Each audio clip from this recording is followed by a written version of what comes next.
அனைவருக்கும் வணக்கம். ஆடுவது ஆண்டவனாக மட்டும் இருக்கணும். அந்த ஆண்டவனாக மட்டும் இருக்கணும். மற்ற யாருமே ஆடக்கூடாது. ஆசைக்காக ஆடலாம். மனசில் உள்ள கவலைகளை நீக்குவதற்காக ஆடலாம். அந்த ஆட்டம்லாம் ஓகே. ஆனால் என்கிட்ட அதிகாரம் இருக்குது, என்னகிட்ட அதிக செல்வங்கள் குவிஞ்சிருக்கு, அடுத்தவனை அழித்து நான் ஆடுவேன் பாரு, அதை ரசிச்சுங்கிற ஆட்டம் கூடாது. அனைத்து அண்டங்களையும் பிண்டங்களையும் ஆட்டி வைக்கிற ஒருத்தன் தான். ஏதோ ஒரு காரண காரியம், முன் ஜென்ம நல்வினையின் காரணமாக நாம் நல்லா இருக்கிறோம், அதிகாரத்தில் இருக்கிறோம், ஆனந்தமாக இருக்கிறோம். அதை நினைத்து நினைத்து அனைத்து உயிர்களையும் அனைத்து மனிதர்களையும் கருணை கொண்டு அன்பு கொண்டு பார்க்குறது, இந்த நெறி இருக்குது பார்த்தீங்களா, அதுதான் நம் முன்னோர்களின் நெறி. நம் முன்னோர்கள் சாந்தமே வடிவமானவர்கள். நம்ம இந்திய கலாச்சாரத்தை எடுத்தோம்னா உலகத்துக்கு அன்பையே போதித்த சமூகம் நம் சமூகம். சித்தர்கள், எத்தனையோ சித்தர்கள், எத்தனையோ புத்தர்கள், மகான்கள், ஞானிகள். இந்த தேசம்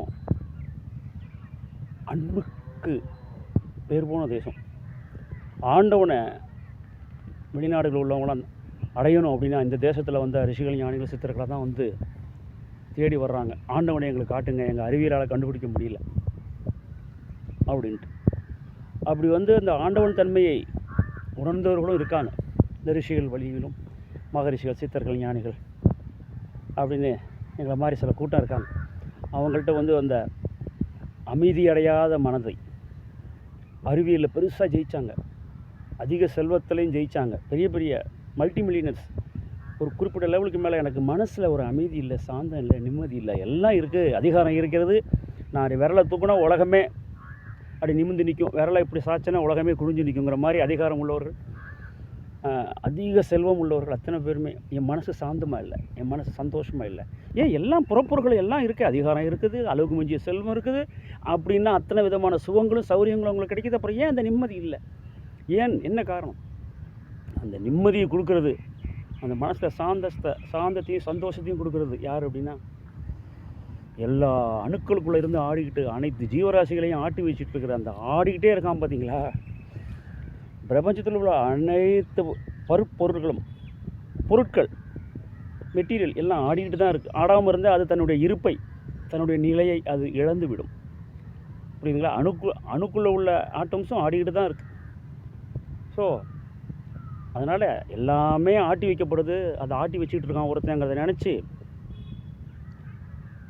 நாம் அதிகமாக ஆடாமல் உலக கஷ்டத்தில் அல்லோலகப்பட்டு ஆடிக்கிட்டு இருக்காங்களே, அவங்களுடைய ஆட்டை நிற்கிறதுக்கு நம்மளால் முடிஞ்ச உதவிகளை பண்ணி அதிகமாக ஆடுற மனிதர்களை பார்த்து ஆடாத மனிதான்னு நம்ம சொல்லுவோம்.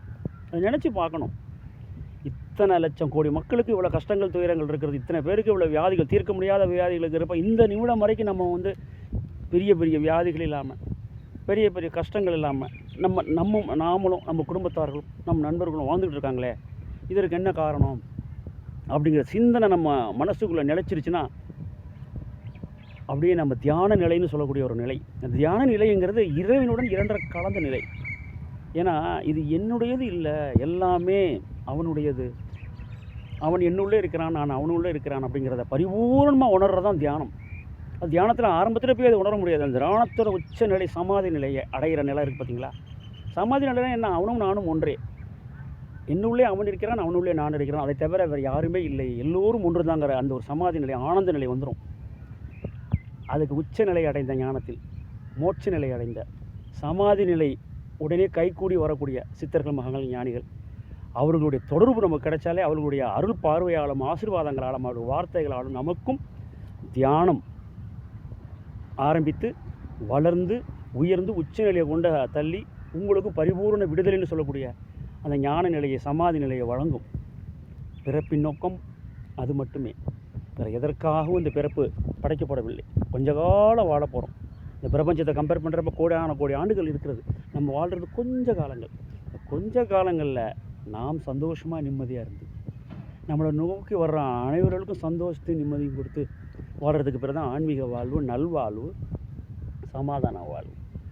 ஸோ நம் மனதளவிலே சாந்த நிலை அடைந்து நாம் இறக்கும் தருவாயில் பரமசித்தி பெற்ற இந்த மகாசாந்தி நிலையை அடைய வாழும் காலத்தில் எல்லோருக்கும் நல்லது செய்வோம், நல்லது சொல்வோம். அனைவரும் அடுத்த வீடு சந்திப்போம்.